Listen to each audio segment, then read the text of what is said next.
ওম শান্তি। আজিৰ তাৰিখ ২৭ এপ্ৰিল ২০২৫ বৰ্ষ। আজি ৰবিবাৰ। অব্যক্ত বাপদাদাৰ অব্যক্ত মৰলী আৰু আজিৰ অব্যক্ত মৰলীৰ ৰিভাইজ তাৰিখ হৈছে ২০০৫ বৰ্ষৰ ৩ ফেব্ৰুৱাৰী আৰু আজিৰ অব্যক্ত মৰলীৰ সাৰ হৈছে সেৱা কৰি অনাসক্ত আৰু বেসদৰ বৃত্তিৰে সদা প্ৰস্তুত হৈ পিতা ব্ৰহ্মাৰ সমান সম্পন্ন হোৱা। সেৱা কৰি অনাসক্ত আৰু বেসদৰ বৃত্তিৰে সদা প্ৰস্তুত হৈ পিতা ব্ৰহ্মাৰ সমান সম্পন্ন হোৱা। আজি গ্ৰেট গ্ৰেট গ্ৰেণ্ডফাদাৰে নিজৰ চাৰিওফালৰ কোটিৰ মাজত কোনোবা আৰু কোনোবাৰ মাজতো কোনোবা সন্তানসকলৰ ভাগ্য দেখি হৰ্ষিত হৈ আছে হওক। ইমান বিশেষ ভাগ্য অন্য কোনেও পাব নোৱাৰে। বাপদাদা প্ৰতিগৰাকী সন্তানৰ বিশেষত্ব দেখি হৰ্ষিত হয়। যিসকল সন্তানে বাপদাদাৰ সৈতে অন্তৰেৰে সম্বন্ধ গঢ়িছে, সেই প্ৰতিগৰাকী সন্তানৰ কিবা নহয় কিবা বিশেষত্ব নিশ্চয় আছে। সকলোতকৈ প্ৰথম বিশেষত্ব হৈছে সাধাৰণ ৰূপত অহা পিতাক চিনি মোৰ বাবা বুলি মানি ল'লে। এই চিনি পোৱাটো সকলোতকৈ ডাঙৰ বিশেষত্ব। অন্তৰেৰে মানি ল'লে মোৰ বাবা, পিতাই মানি ল'লে মোৰ সন্তান। যাক ডাঙৰ ডাঙৰ দাৰ্শনিক, বিজ্ঞানী, ধৰ্মান্তই চিনিব নোৱাৰিলে, তেওঁক সাধাৰণ সন্তানসকলে চিনি নিজৰ অধিকাৰ লৈ ল'লে। কোনোবা আহি এই সভাৰ সন্তানসকলক দেখিলে তেতিয়া বুজিব নোৱাৰিব যে এই সহজ সৰল মাতাসকলে, এই সাধাৰণ সন্তানসকলে ইমান উচ্চ পিতাক চিনি ল'লে। গতিকে এইটো বিশেষত্ব চিনি পোৱাটো, পিতাক চিনি নিজৰ কৰি লোৱাটো, এয়া তোমালোক কোটিৰ মাজত কোনোবা সন্তানসকলৰ ভাগ্য। সকলো সন্তানে যিসকল সন্মুখত বহিছে বা দূৰৈত বহি সন্মুখত অনুভৱ কৰি আছে বা দূৰৈত বহি সন্মুখত অনুভৱ কৰি আছে, গতিকে সকলো সন্তানে অন্তৰেৰে চিনি ল'লে। বাপদাদাই কৈছে সকলো সন্তানে যিসকল সন্মুখত বহিছে বা দূৰৈত বহি সন্মুখত অনুভৱ কৰি আছে, গতিকে সকলো সন্তানে অন্তৰেৰে চিনি ল'লে। চিনি পালানে? চিনি আছা? যিসকলে চিনি পালা সেইসকলে হাত দাঙা। সকলোৱে হাত দাঙিলে। চিনি পালানে? বাৰু। বাপদাদাই প্ৰতিগৰাকী সন্তানক চিনি পোৱাৰ বিশেষত্বৰ কাৰণে অভিনন্দন জনাই আছে। বা ভাগ্যৱান সন্তানসকল, বা চিনি পোৱাৰ তৃতীয় নেত্ৰ প্ৰাপ্ত কৰি ল'লা। সন্তানসকলৰ অন্তৰৰ গীত বাপদাদাই শুনি থাকে। কোনটো গীত? যি পাবলৈ আছিল সেয়া পাই গ'লো। পিতায়ো কয়, সেই মৰমৰ সন্তানসকল, যি পিতাৰ পৰা ল'বলৈ আছিল সেয়া লৈ ল'লা। প্ৰতিগৰাকী সন্তান অনেক আত্মিক সম্পদৰ বালক তথা মালিক হৈ গ'ল।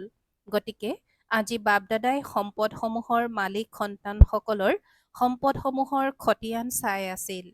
পিতাই সম্পদটো সকলোকে একে নিচিনা, একে সমানে দিছে। কাৰোবাক কোটি, কাৰোবাক লাখ দিয়া নাই।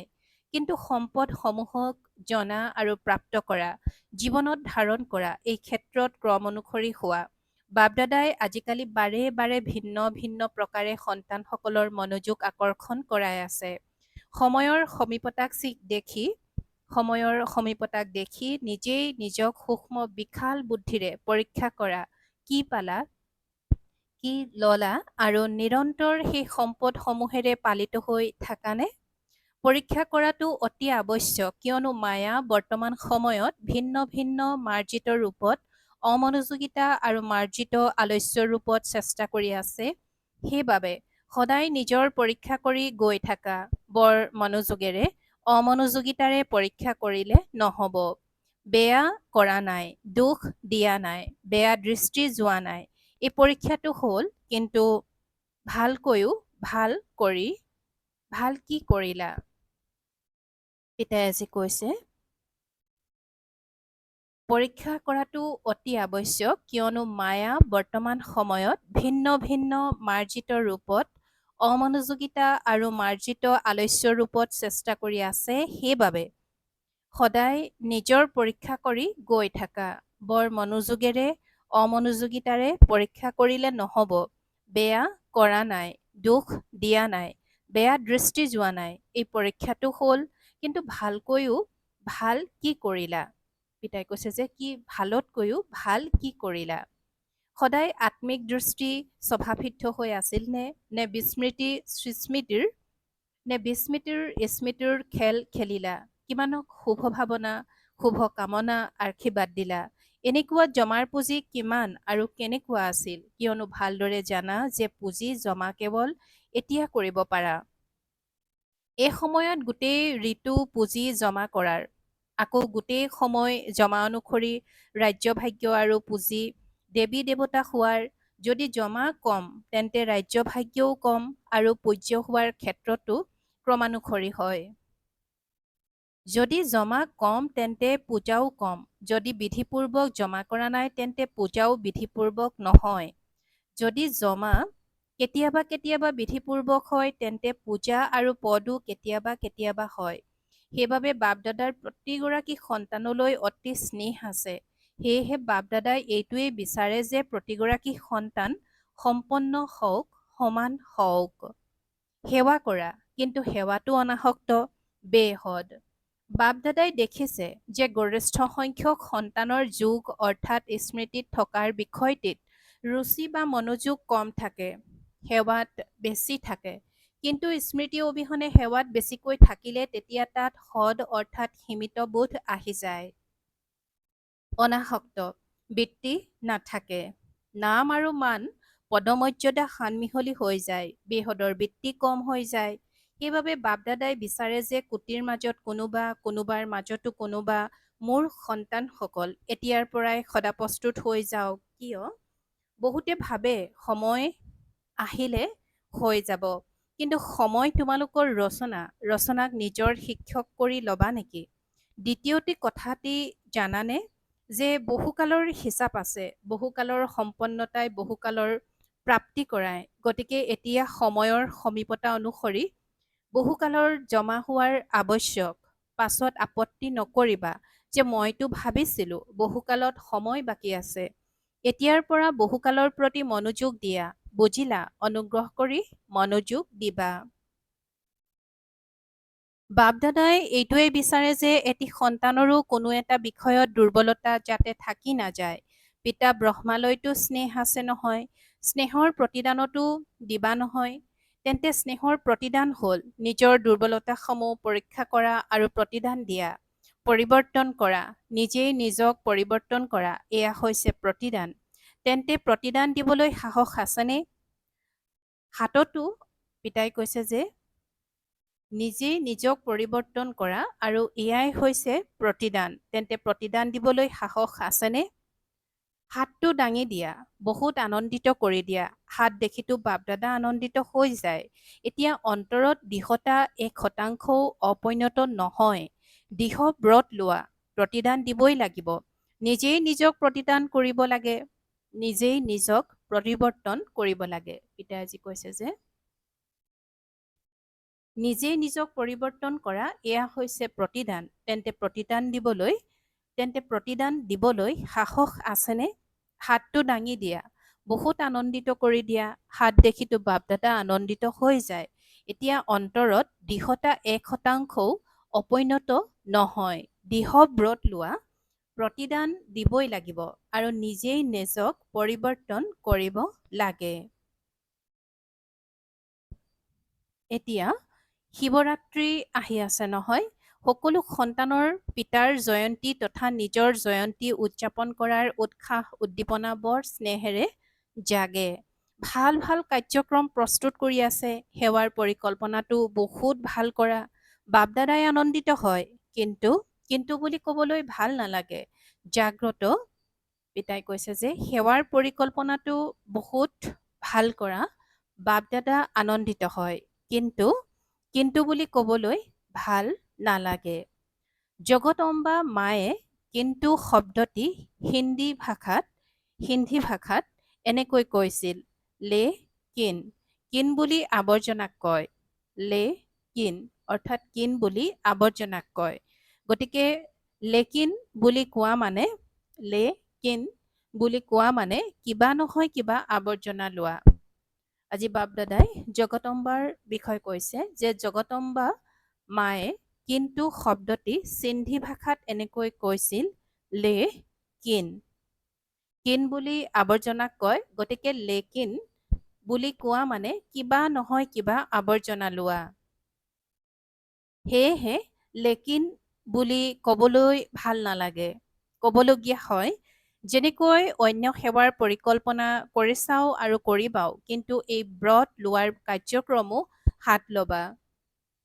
প্ৰতিদান দিবই লাগিব, কিয়নো যেতিয়া বাপ দাদা বা কোনোবাই সোধে কেনে আছা, তেতিয়া গৰিষ্ঠ সংখ্যকৰ পৰা এইটোৱেই উত্তৰ আহে, হওঁতে বহুত ভাল, কিন্তু যিমান বাপ দাদাই কয় সিমান নহয়।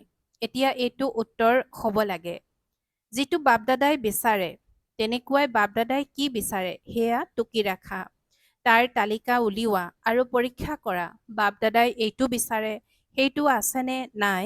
জগতৰ লোকে তোমালোক পূৰ্বজসকলৰ দ্বাৰা মুক্তি বিচাৰে, কাটৰোক্তি কৰি আছে, মুক্তি দিয়া, মুক্তি দিয়া। যেতিয়ালৈকে গৰিষ্ঠ সংখ্যক সন্তানে নিজৰ পুৰণা সংস্কাৰ, যাক তোমালোকে স্বভাৱ বুলি কোৱা, স্বভাৱসিদ্ধ নহয়, স্বভাৱ, তাত কিবা অলপ হ'লেও থাকি গৈছে, মুক্ত হোৱা নাই, সেয়েহে সৰ্ব আত্মাই মুক্তি পাব নোৱাৰে। সেইবাবে বাপ দাদাই কয়, হে মুক্তিদাতাৰ সন্তান মাষ্টাৰ মুক্তিদাতা, এতিয়া নিজক মুক্ত কৰা, তেতিয়া সৰ্ব আত্মাৰ কাৰণে মুক্তিৰ দুৱাৰ মুকলি হৈ যাব। শুনাইছিলো নহয়, দুৱাৰৰ চাবি কি, বেসদৰ বৈৰাগ্য। সকলো কাম কৰা, কিন্তু যেনেকৈ ভাষণত গৃহস্থালীত থকা সকলক কোৱা যে পদুম ফুলৰ সমান হওক, তেনেকৈ সকলো কৰি কৰ্তাবোধৰ পৰা মুক্ত, অনাসক্ত সাধন নতুবা পদমৰ্যাদা কোনোটোৰে যাতে বশীভূত নোহোৱা। কিবা নহয় কিবা পাই যাওঁ, এয়া পদমৰ্যাদা নহয়। মায়াৰ বিৰুদ্ধাচৰণহে। অনাসক্ত আৰু পিতাৰ স্নেহী, অনাসক্ত আৰু স্নেহী হোৱাৰ কঠিন নেকি? যিসকলৰ কঠিন লাগে তেওঁলোকে হাত দাঙা। কোনেও হাত নাদাঙিলে কাৰো কঠিন নালাগে, তেনেহলেতো শিৱৰাত্ৰিলৈকে সকলো সম্পন্ন হৈ যাবা। যিহেতু কঠিন নহয়, তেন্তে হ'বই লাগে। পিতা ব্ৰহ্মাৰ সমান হ'বই লাগে। সংকল্পটো, বাণীটো, সেৱাটো, সম্বন্ধ সম্পৰ্কটো সকলোতে পিতা ব্ৰহ্মাৰ সমান। বাৰু, যিসকলে ভাবে যে পিতা ব্ৰহ্মা আৰু দাদা গ্ৰেট গ্ৰেট গ্ৰেণ্ডফাদাৰ, তেওঁলৈ মোৰ অতি বেছি 100%তকৈও বেছি স্নেহ আছে, সেইসকলে হাত দাঙা। আনন্দিত কৰিব নালাগে, কেৱল এতিয়া আনন্দিত নকৰিবা। সকলোৱে হাত দাঙিলে। টিভিত উলিয়াই আছে। বাপদাদাই কৈছে, আনন্দিত কৰিব নালাগে, কেৱল এতিয়া আনন্দিত নকৰিবা। সকলোৱে হাত দাঙিলে। টিভিত উলিয়াই আছা নহয়, শিৱৰাত্ৰিত এই টিভি চাম আৰু হিচাপ ল'ম, ঠিক আছে। সমানতাত যাতে অলপো পাৰ্থক্য নাথাকে, স্নেহত উৎসৰ্গা কৰাটো কি ডাঙৰ কথা। জগতৰ লোকেতো অশুদ্ধ স্নেহৰ কাৰণে জীৱনো দিবলৈ তৈয়াৰ হৈ যায়। বাপদাদাইতো অকল কয়, আৱৰ্জনা দি দিয়া বছ। ভাল বস্তু নিদিবা, আৱৰ্জনা দি দিয়া। দুৰ্বলতা দুৰ্বলতা কি হয়? আৱৰ্জনা নহয় জানো? আৱৰ্জনা উৎসৰ্গা কৰাটো কি ডাঙৰ কথা? পৰিস্থিতি সমাপ্ত হৈ যাওক, স্বস্থিতি শ্ৰেষ্ঠ হৈ যাওক। এনেকৈয়েতো কয় নহয় যে কি কৰোঁ, পৰিস্থিতিয়েই এনেকুৱা আছিল, গতিকে অস্থিৰ কৰোঁতা পৰিস্থিতিৰ নামেই যাতে নাথাকে। এনেকুৱা স্বস্থিতি শক্তিশালী হওক, সমাপ্তিৰ পৰ্দা মুকলি হলে তেতিয়া সকলো কি দৃষ্টিগোচৰ হ'ব লাগে। ফৰিস্তা চিকমিকাই আছে, সকলো সন্তান চিকমিকাই থকা দৃষ্টিগোচৰ হওক। সেইবাবে এতিয়া পৰ্দা মুকলি হোৱা কামটো ৰৈ আছে। জগতৰ লোকে কাটৰোক্তি কৰি আছে, পৰ্দা মুকলি কৰা, পৰ্দা মুকলি কৰা।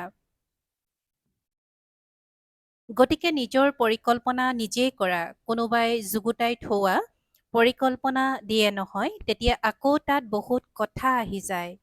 নিজৰ পৰিকল্পনা নিজৰ সাহসেৰে যুগুত কৰা, দৃঢ়তাৰ চাবি লোৱা, তেতিয়া সফলতা পাবাই। দৃঢ় সংকল্প কৰা আৰু বাপ দাদা আনন্দিত হয়, বাহ সন্তান বাহ। দৃঢ় সংকল্প কৰিলা, কিন্তু দৃঢ়তাত আকৌ অলপ অচৰব অমনোযোগিতা সানমিহলি হৈ যায়। সেইবাবে সফলতাও কেতিয়াবা আধা, কেতিয়াবা 3/4 হৈ যায়। যেনেকৈ স্নেহ 100%, তেনেকৈ পুৰুষাৰ্থত সম্পন্নতা এয়াও 100% হওক, বেছি হওক, কিন্তু কম যাতে নহয়। পচন্দ হৈছে নহয়, শিৱৰাত্ৰিত চমৎকাৰ দেখুৱাবা নহয়, হ'বই লাগে।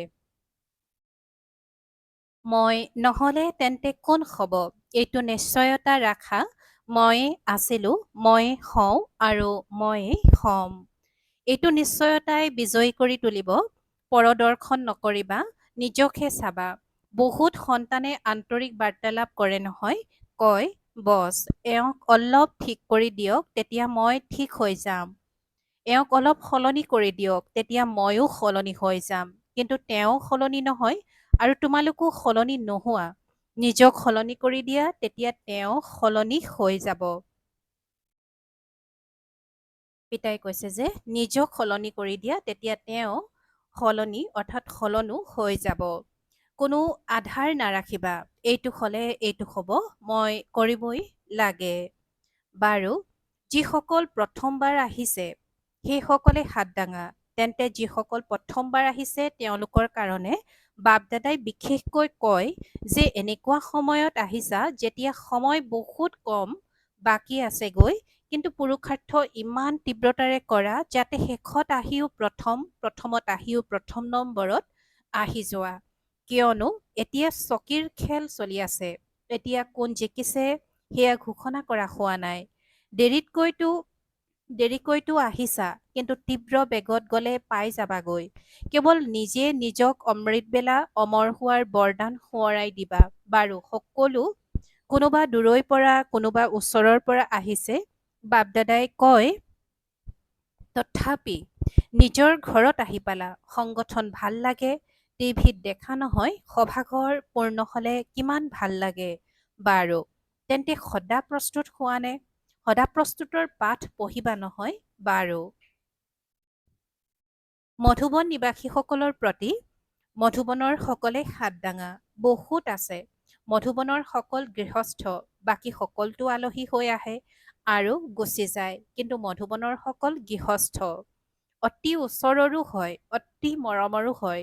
মধুবনৰ সকলক দেখি সকলো আনন্দিত হয় নহয়। মধুবনৰ সকল যি স্থানলৈকে যায় তেতিয়া কি দৃষ্টিৰে চায়, বাহ, মধুবনৰ পৰা আহিছে। কিয়নো মধুবনৰ নাম শুনিলেই মধুবনৰ বাবা স্মৃতিত আহি যায়। সেইবাবে মধুবন নিবাসীৰ মহত্ব আছেনে মহত্ব? আনন্দিত হোৱা নহয়, এনেকুৱা প্ৰেমপূৰ্বক প্ৰতিপালনৰ স্থান কুটিৰ মাজত কোনোবাইহে পায়। সকলোৱে বিচাৰে মধুবনতেই থাকি যাওঁ, থাকিব পাৰে জানো? তোমালোক আছা, তেন্তে ভাল কথা। বাপ দাদাই মধুবন নিবাসীক নাপাহৰে। মধুবন নিবাসীয়ে ভাবে আমাক সোধাই নাই, কিন্তু বাপ দাদাই সদায় অন্তৰত সোধে। প্ৰথমে মধুবন নিবাসী নহ'লে তেতিয়া আহিব ক'ত? সেৱাৰ নিমিত্ততো হোৱা নহয়। সেৱাধাৰী যিমানেই পোৱা, তথাপিও আধাৰটো মধুবন নিবাসী। সেয়েহে যিসকল ওপৰত জ্ঞান সৰোবৰত পাণ্ডৱ ভৱনত আছে, সেই সকলকো বাপ দাদাই অন্তৰৰ আশীৰ্বাদ দি স্নেহ সহিত স্মৰণ কৰি আছে। ইয়াত যি তলি দিয়ে সেয়া ওপৰত মধুবনত পায় জানো? গতিকে মধুবন নিবাসীয়ে তলিও পায় আৰু মুৰলিও শুনিব পায়, দুয়োটা পায়। বাৰু, গ্ল'বেল হস্পিটেলৰ সকলৰ প্ৰতি হস্পিটেলৰ সকলো ঠিকে আছে, কিয়নো হস্পিটেলৰো বিশেষ ভূমিকা আছে নহয়। তললৈ আহিছেনে? বাৰু, অলপ আহিছে। হস্পিটেলৰ সকলেও ভাল সেৱা কৰি আছে। চোৱা, সংকটকালতো হস্পিটালেই কামত আহে নহয়। পিতাই কৈছে যে সংকট কালতো অৰ্থাৎ সংকট কালত হস্পিটালেই কামত আহে নহয়, আৰু যেতিয়াৰ পৰা হস্পিটাল স্থাপনা কৰা হৈছে তেতিয়াৰ পৰাই সকলোৰে দৃষ্টিত এইটো আহিছে যে ব্ৰহ্মা কুমাৰীয়ে কেৱল জ্ঞান নিদিয়ে কিন্তু সময়ত সহায়ো কৰে, সমাজ সেৱাও কৰে। গতিকে হস্পিটালৰ পাছত আবুত এই বায়ুমণ্ডল সলনি হৈ গ'ল। প্ৰথমে যিটো দৃষ্টিৰে চাইছিল এতিয়া সেইটো দৃষ্টিৰে নাচায়। পিতাই কৈছে যে প্ৰথমে যিটো দৃষ্টিৰে চাইছিল এতিয়া সেইটো দৃষ্টিৰে নাচায়, এতিয়া সহযোগৰ দৃষ্টিৰে চায়।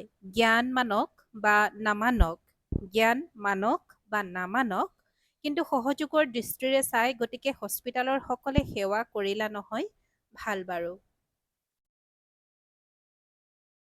বাপ দাদাই কৈছে যে জ্ঞান মানক বা নামানক কিন্তু সহযোগৰ দৃষ্টিৰে চাই, গতিকে হস্পিটালৰ সকলে সেৱা কৰিলা নহয়, ভাল কথা বাৰু। আজিৰ কথা স্মৃতিত আছেনে? সম্পন্ন হ'বই লাগিব, যিয়েই নহওক সম্পন্ন হ'বই লাগিব। এইটো নিচা লাগি যাওক, সম্পন্ন হ'ব লাগে, সমান হ'ব লাগে বাৰু। চাৰিওফালৰ কোটিৰ মাজত কোনোবাৰ মাজত কোনোবা ভাগ্যৱান ভগৱানৰ সন্তান শ্ৰেষ্ঠ আত্মাসকলক সদায় তীব্ৰ পুৰুষাৰ্থৰ দ্বাৰা যিটো ভাবিলে সেয়া কৰিলে, শ্ৰেষ্ঠ ভবাটো, শ্ৰেষ্ঠ কৰোতা, লক্ষ্য আৰু লক্ষণ সমান কৰি তোলোতা, এনেকুৱা বিশেষ আত্মাসকলক সদায় বহুকালৰ পুৰুষাৰ্থৰ দ্বাৰা ৰাজ্যভাগ্য প্ৰাপ্ত কৰোতা আৰু পূজ্য হওঁতা শ্ৰেষ্ঠ আত্মাসকলক সদায় পিতাৰ স্নেহৰ প্ৰতিদানত নিজক পৰিৱৰ্তন কৰোতা প্ৰথম নম্বৰৰ বিজয়ী হওঁতা শ্ৰেষ্ঠ আত্মাসকলক বাপ-দাদাৰ স্নেহ সহিত স্মৰণ আৰু নমস্কাৰ।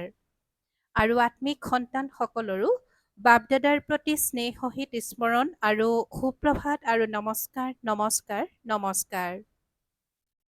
আৰু আজিৰ বাপ-দাদাৰ বৰদান। বিশ্ব কল্যাণকাৰীৰ উচ্চ স্থিতিত থাকি বিনাশলীলা প্ৰত্যক্ষ কৰোতা সাক্ষী দৃষ্টা হোৱা। বিশ্ব কল্যাণকাৰীৰ উচ্চ স্থিতিত থাকি বিনাশলীলা প্ৰত্যক্ষ কৰোতা সাক্ষী দৃষ্টা হোৱা। আৰু আজিৰ বৰদানৰ ব্যাখ্যা। অন্তিম বিনাশলীলা প্ৰত্যক্ষ কৰিবলৈ বিশ্ব কল্যাণকাৰীৰ উচ্চ স্থিতি লাগে, যিটো স্থিতিত থাকিলে দেশৰ সকলো আকৰ্ষণ অৰ্থাৎ সম্বন্ধ, পদাৰ্থ সংস্কাৰ, প্ৰকৃতিৰ অস্থিৰতাৰ আকৰ্ষণ সমাপ্ত হৈ যায়। যিটো স্থিতিত থাকিলে দেশৰ সকলো আকৰ্ষণ অৰ্থাৎ সম্বন্ধ, পদাৰ্থ সংস্কাৰ, প্ৰকৃতিৰ অস্থিৰতাৰ আকৰ্ষণ সমাপ্ত হৈ যায়। যেতিয়া এনেকুৱা স্থিতি হ'ব তেতিয়া সাক্ষী দৃষ্টা হৈ উচ্চ স্থিতিত থাকি শান্তিৰ শক্তিৰ কিৰণ সকলো আত্মাৰ প্ৰতি দিব পাৰিবা। আৰু আজিৰ শ্লোগান। বলৱান হোৱা, তেতিয়া মায়াৰ বল সমাপ্ত হৈ যাব।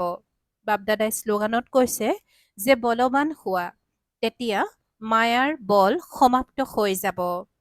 ওম শান্তি। আৰু আজিৰ অব্যক্ত সংকেত। সংযুক্ত ৰূপৰ স্মৃতিৰে সদায় বিজয়ী হ'বলৈ আজিৰ অব্যক্ত সংকেত। বৰদাতা পিতা আৰু আমি বৰদানী আত্মাসকল উভয়ে সংযুক্ত। এইটো স্মৃতি সদায় থাকিলে তেতিয়া পবিত্ৰতাৰ ছত্ৰছায়া স্ৰোতঃ থাকিব, কিয়নো য'ত সৰ্বশক্তিমান পিতা আছে ত'ত অপবিত্ৰতা সপোনতো আহিব নোৱাৰে। সদায় পিতা আৰু তোমালোক যুগল ৰূপত থাকা, অকলে নহয়। অকলশৰীয়া হৈ গ'লে তেতিয়া পবিত্ৰতাৰ সেন্দুৰ মচ খাই যায়। অকলশৰীয়া হৈ গ'লে তেতিয়া পবিত্ৰতাৰ সেন্দুৰ মচ খাই যায়। ওম শান্তি।